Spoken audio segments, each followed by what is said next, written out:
The nation's capital has one of this country's newest and most efficient rapid transit systems.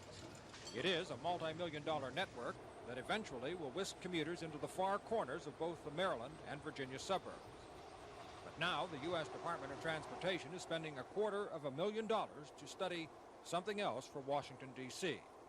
That something else is the streetcar.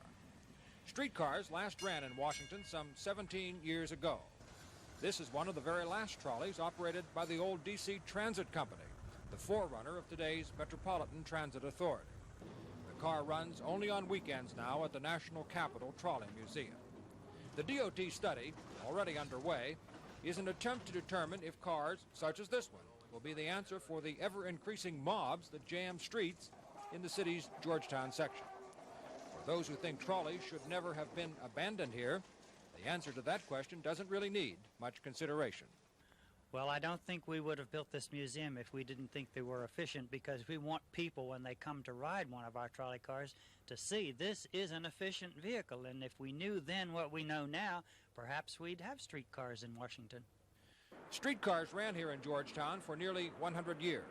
Many of the rails are still in or buried beneath the streets.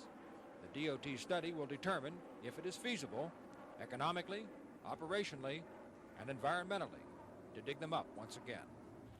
Ironically, a subway stop was once planned for the Georgetown section, but it was blocked by citizens groups who feared that the trains would bring even greater crowds and congestion.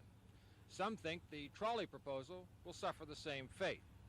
That, of course, still remains to be seen. For Action News, I'm Andy Castles in Washington.